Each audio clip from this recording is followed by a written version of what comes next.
The sun is shining, the birds are chirping, the bacon is sizzling.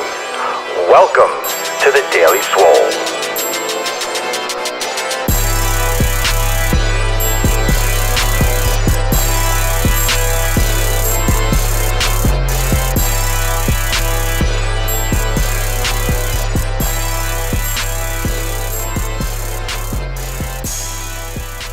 Welcome, everyone, to episode 29 of the Daily Mother Swole. Yeah. What's going on? What's going on, Periscope? What's going on, Busker? What's going on, YouTube? And what's going on, SoundCloud and iTunes? Welcome to the episode 29 of the Daily Swole. Man, that's getting up there. I know I say that every day, but I love it. So today I want to talk about 5 ways to get shredded. 5 ways to get shredded. Now, what this means is you're going to be burning fat everywhere in improved fashion if you do or incorporate any or all of these 5 things. Now, let me make it perfectly clear. When I say get shredded, people are always asking me about flat stomach, flat abs. You cannot spot reduced fat. So first off, you cannot spot reduced fat. For example, if you have extra fat around your stomach. Many of you do. That's where people tend to store due to hormonal imbalances and also just, organ protection, things of that nature. If you just do crunches, it's not going to make a difference. If you just do cardio, it won't make much of a difference. You have to combine different things. You can't just do cardio. You can't just do crunches. First off, you have to do these things correctly, and then you cannot spot reduce. You are not a plastic surgeon. Doing crunches does not get you a flat stomach. It will work muscles underneath the layers of fat, but you have to change things systemically. So let's start for number 1. Let's start from number 1 and go over these 5 things. There are many other ones. We'll get into those as we go forward. But these 5 things, 5 great ways to get started on your path to getting shredded. If you're already implementing these, maybe some things I'll say about them you can tweak, but we can take questions at the end. Number 1, hydrate. I bet none of you thought I was going to say hydrate first. Yeah, you need to hydrate. You need to drink water, lots of it, especially if you're working out intensely. Once, maybe twice a day if you live in warm climates. It is the summer after all. Everywhere in the United States right now is getting scorching, especially down here in Miami. It is brutality. It's like a fatality. It's like a Mortal Kombat on the weather down here. You walk outside, it feels like the apocalypse every single day. It feels like I'm walking onto a skillet when I go outside, and it's just barely June. So everywhere else in the country is similar. It's similar everywhere else in the country. You sweat more in the summer. We talked about negative feedback systems. We talked about that a few episodes ago. Negative feedback systems, when your temperature increases, your body temperature increases, your body increases sweating to reduce internal body temperature. This is important. This is an essential part of life. This is an essential part of your body regulating itself. If you don't have proper hydration, your body will retain water. You'll hold on to water because it can't sacrifice it for certain processes. You can have problems with temperature regulation and also bloating. If you don't drink a lot of water, your body will retain water and hold water because it's not getting enough. If your body is not getting enough water, it's going to hold it. It thinks it's in the desert. It thinks it's starving for water. It thinks you're just dying of thirst. So if you don't drink enough water, your body will hold on to more, and then you won't see the muscle tone and the definition as much because you're not drinking enough water. So flood your body with water. If you're exercising regularly, if you're exercising intensely, you can aim for 1 gallon plus a day. You don't want to overdo it. You don't want to do 3 gallons a day or do anything ridiculous. But if you choose to do a diet that's extra high in protein, it takes a lot more water for your body to metabolize things like protein. So make sure that you're increasing your water intake. If you do choose to increase your protein uptake, my recommendation always, if you're doing a low-carb diet, you up the fat. You don't go crazy with the protein. You keep the protein the same. You just play with the carbs and fat. That's one of the best ways to adjust your nutrition. And someone on Busker yesterday was raving about how I was talking about a high-fat diet. He changed it and saw a lot of change. So we'll get more into high-fat dieting and that type of nutritional aspect. But that is something to be keeping in mind. Number one, hydration. Drink water. If you're not doing that, you're going to have trouble losing weight. You're going to have trouble building muscle. You're going to have trouble seeing the definition that you want, especially in your midsection. Number two, reduce inflammation-inducing foods. Without getting too much into specifics, certain genres, ones you probably are aware of. Sugars, things with a lot of processed sugars, processed anything, processed bread, white breads. Generally allow white rices for people, especially things with seasonings, extra salt, extra chemicals, aspartame, sucralose, a lot of fillers. This is the main reason why I don't recommend. You never hear me talking a lot about supplements. All right. You never hear you talk about a lot of supplements because a lot of supplements have those fillers. Yes, I eat Sour Patch Kids and I eat them sparingly. However, I freely admit that, but I don't eat other things on the regular. I don't eat chips. I don't drink soda. I don't eat a lot of garbage all the time.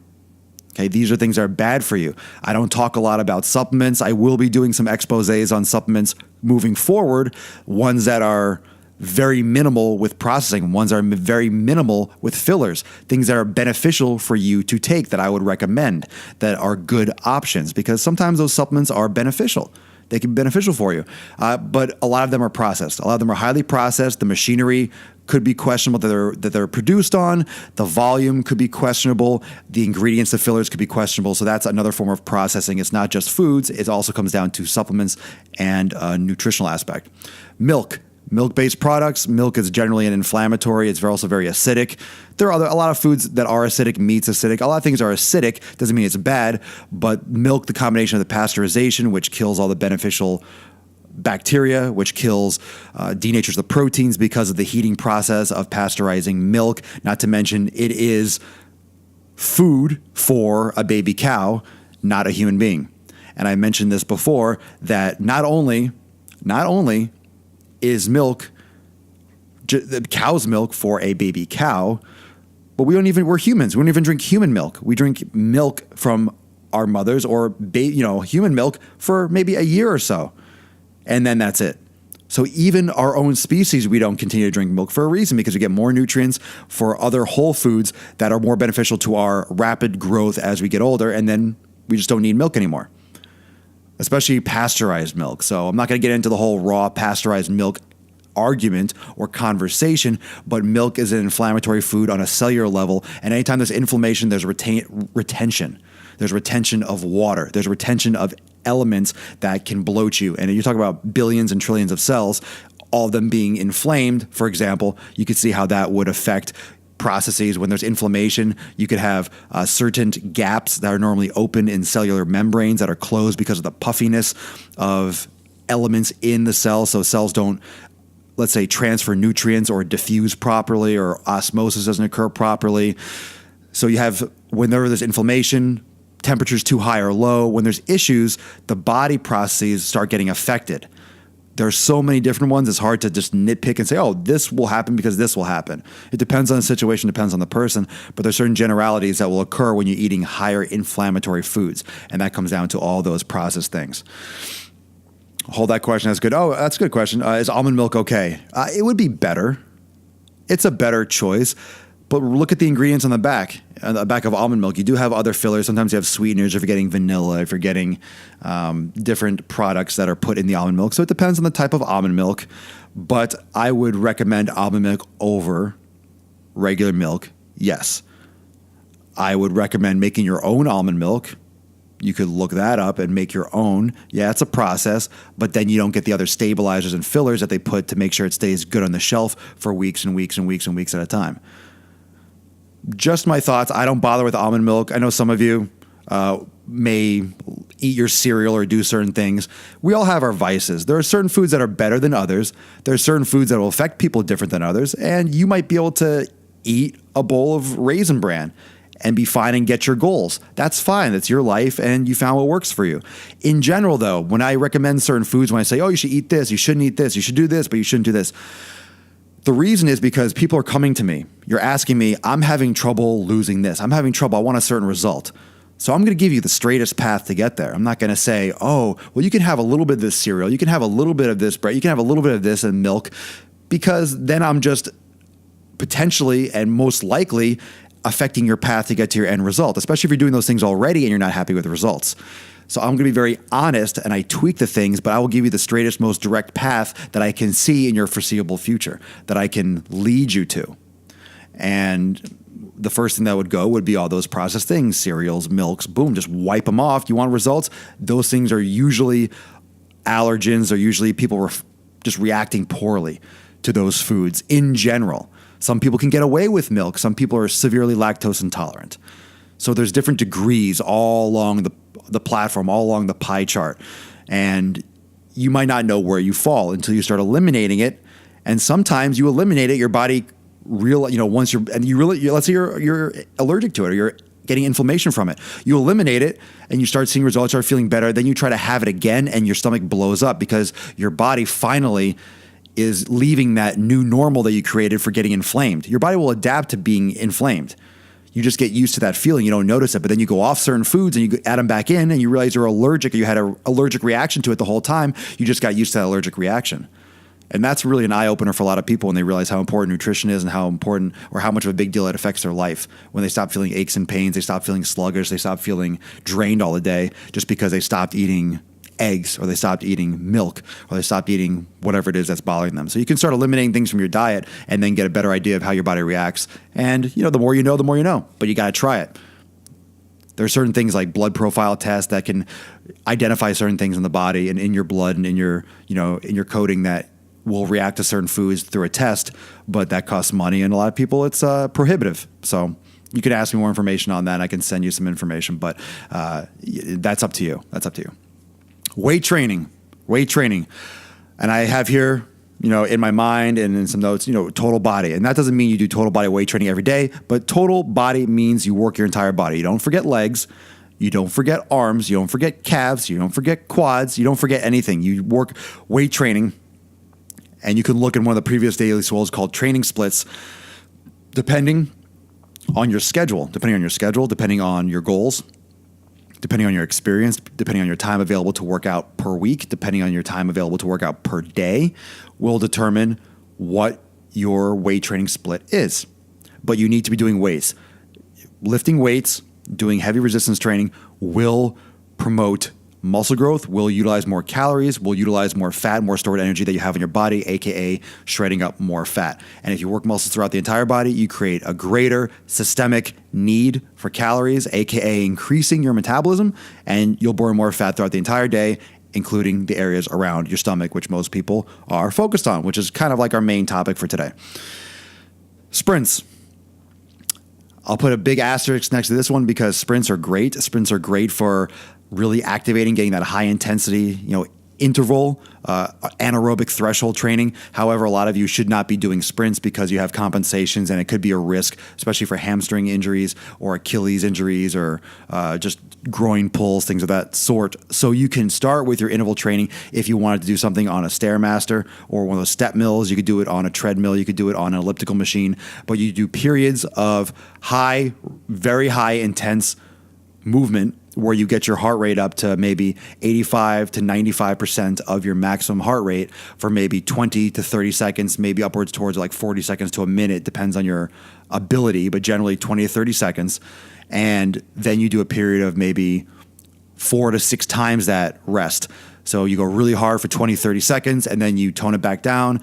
Let's say times 4, that's 2 minutes or 2.5 minutes at a lower intensity where you kind of cool and chill, and then you go back up and you jack it back up to that higher level for another 20, 30 seconds. And the reason for that is you'll get your body more into what's known as EPOC, which is excess post-exercise oxygen consumption. And that pretty much refers to the ability or the necessity of your body to repair and to replenish stores in the muscle all over the body, repair the body after a workout. So when you do a higher intensity interval training like that, anaerobic threshold training, your body will need to repair for a longer period of time after. So you'll have this gradual curve of higher elevated burning calories later in the day. If you just do a nice gradual walk for an hour, you'll know you don't have to recover and, you're not wiped out. But if you do short rest sprints for 20 minutes, you do like 30 seconds on, 2 minutes, chill, 30 seconds on, 2 minutes chill, and you do that maybe 5 or 6 cycles for 20 minutes, you're going to be wiped out. You're going to be exhausted. You're going to feel pretty spent for the rest of the day. And that's what pretty much EPOC is, in a sense, that you have that feeling of being wiped out, but at the same time, you also have that, you also have that metabolic effect. You have that metabolic effect. You have that, that repair that's necessary. Got it. The last one I want to talk about is actual exercises. Actual exercises, plank, doing your hip bridges. I have these exercises on my YouTube channel. I want you to look at my YouTube channel. Go to my YouTube channel at Swolenormous. That's where you'll find all the other daily swoles. You'll find my other series, Swole Motion, where I just kind of take you through a day in the life, the non-glamorous parts of being a bearded Viking in a big city. Some fun stuff on there. No, but I have my workouts. I have the driving while gainings, which are 5-minute videos. Anyway, check that out at Swolenormous on YouTube. So I have these exercises for the core. Now, one of them is the supine hip bridge, which is important, and that activates the core, the base of the core, to help stabilize the hips. The next one, really, really, really freaking super important, is the plank. You need to know how to do your planks properly. This is going to activate your core. This is going to stabilize your core. And essentially what the plank is going to do is going to activate the muscles inside the body, which I guess is the stupidest thing I could possibly say, because all muscles are inside the body. What I mean are the deeper muscles on the base of the spine. So you know how people have those weightlifting belts that go around your waist. Okay, you have a weightlifting belt. What the plank does, if you've done properly, so watch the video, when done properly, activates a muscle known as a transverse abdominis.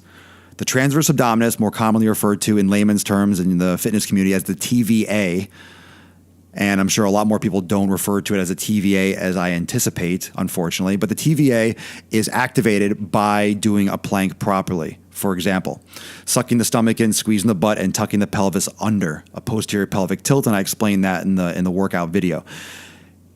The reason that's so important is it not only flattens the stomach, out, it protects the spine. I'm going to give you one example. I'm going to give you the prime example of why the plank is so important.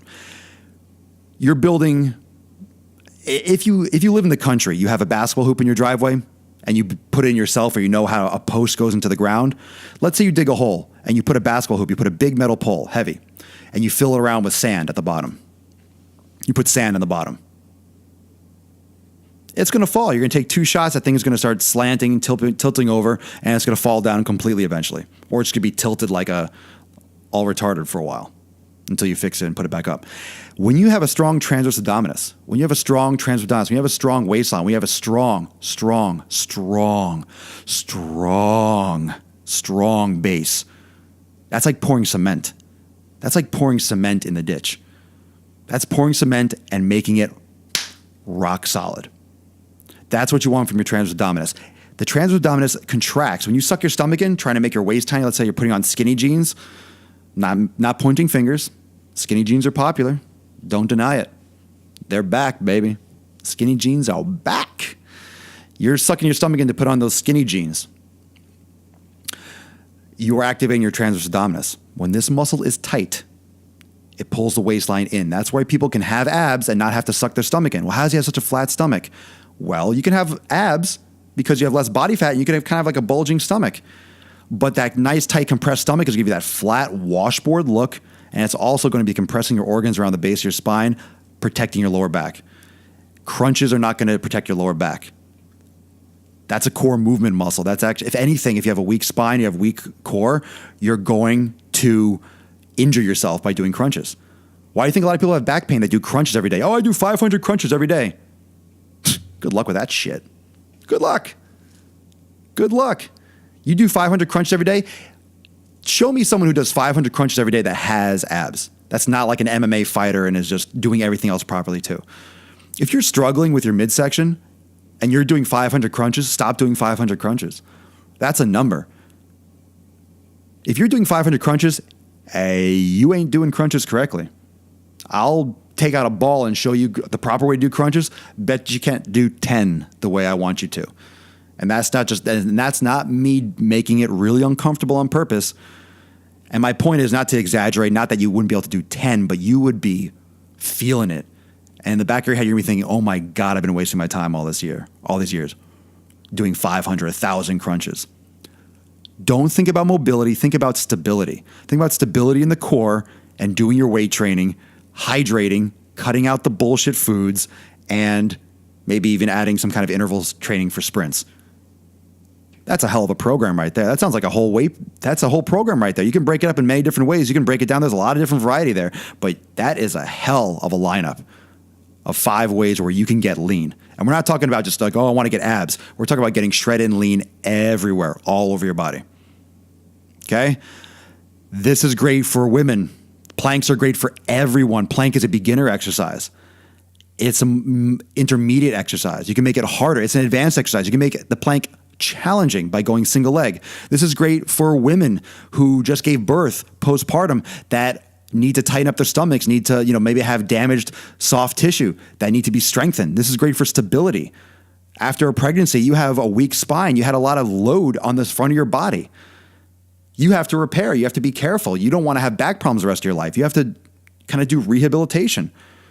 You had a human being hanging off the front of your body for 9 months. If you weren't doing weights before, you certainly have to do strength training now if you don't already have back pain. And that's so common for women. It's like a heavy backpack on your stomach all day. Kids have problems because they have backpacks on their back all the time. In the few years, maybe 5, 10 years, all the schools, everything will be so digital, you're not going to have to worry about backpacks. Everything's going to be carrying with an iPad, or you're going to have holograms that, follow you around like R2-D2.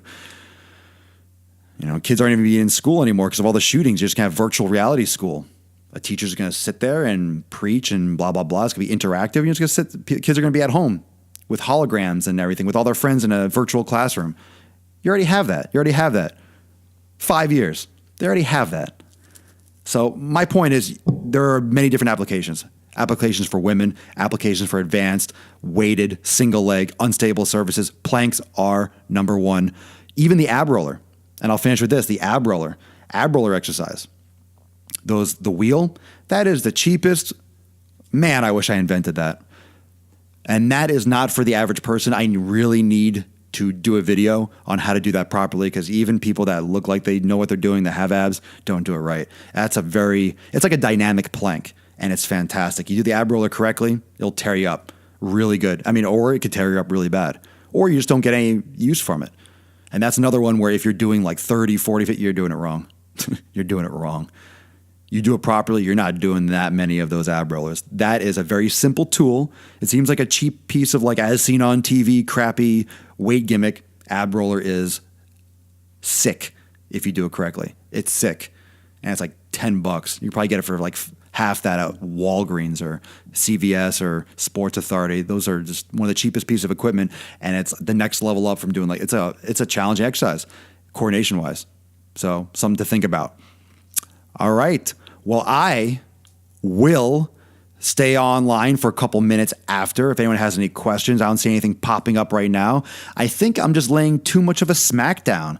Let's see those hearts on Periscope. I know I'm on a podcast right now, but let's let those things fly. They shouldn't stop.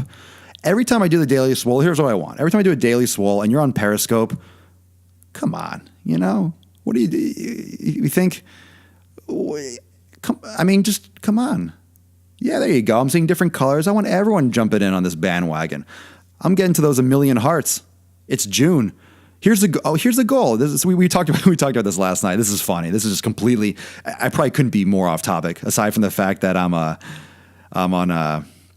on Periscope right now, and I'm going to try to get to 1 million hearts before the finale of Game of Thrones, and that's like 3 weeks. So every time I do a broadcast and you see me online, at least pop in for a moment and just bust out like 100 hearts. Just tap that phone like crazy. Let's get me to 1 million. And the cool thing is that the more hearts I get, the more projection I'll get out there on Periscope, and that'll be pretty cool because then everything will get more popular and more information will be delivered, and there'll be more information for all of you. I won't just be sitting around.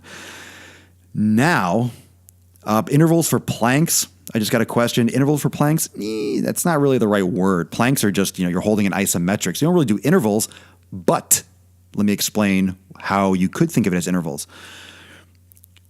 Let's say you can't hold the plank properly. You watch my video, and let's say you can't hold the you can't hold the plank properly for a minute. Let's say your goal is a minute, but you can't hold the plank for a minute. Well, I don't want you to do 10 or 15 good seconds and then have 45 shitty ones. What I want you to do is do the plank properly for your 10 seconds that you can. Once you feel the form start breaking, you stop. And then you rest for maybe 5 or 10 seconds and then get back up and do it again for another 10 seconds. And then rest. And then once your form breaks, you rest for 5 or 10 seconds and get right back up and do it again. And you do little sets of 10 seconds. And as you get stronger, which will be very quickly if you do it this way, your sets will start becoming 15 seconds with like 5 or 10 seconds rest, and then 20 seconds, and then 30, and then eventually you'll be holding it for a minute straight, and then you just create those intervals longer and longer. The plank is something that you can build up and continue and continue and continue. Okay. And then as you get more advanced, there are other ways to make it more challenging, but the most important thing is the base and the consistency, and then the weight training and everything else will increase your ability to visualize your abs, see your abs, and strengthen your core. Yep. Great question. Excellent question. And I think even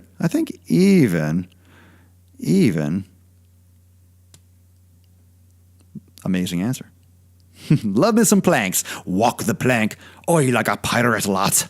Like a lassie, yes. Make sure ya walk the plank. Yar. Doing the planks. Like a blackbeard. All right. Well, that's really sounds like the end of the podcast. Oh, we're going. What about wall sits? What, for core? For legs? Yeah, it's an endurance exercise for the lower body. They're good. That's a good exercise. But it's not necessarily going to help you, for example, get abs. It's a lower body endurance exercise. Wall sit, for example, if you did that at the end of a leg workout, let's say you smashed legs and you did, heavy resistance training and then you did wall sits at the end, that's a crazy burnout. But that has a certain program design. I wouldn't necessarily say wall sits in particular will get you more directly than the things that I mentioned, but it's a good exercise for legs, but it's more for like endurance. But make sure you're adding in your resistance training, your weight training as well. All right. Well, thank you. Thank you for joining me on YouTube, on Busker, Periscope. Thanks for listening on SoundCloud and the iTunes. I am the mother Swolenormous, and this is the Daily Mother Swole episode number 29, which means tomorrow is episode 30, so I'm going to have to do something lovely. It's also Game of Thrones Day, so who knows what's going to happen on Sunday, episode 30 of the Daily Pimp Ass Swole. So stick around for a couple minutes on Periscope. I'll answer a couple more questions floating around that I see, and I will see you tomorrow at 12 noon Eastern Time. Peace out. Have an awesome rest of your weekend. Be safe. Eat lots of bacon.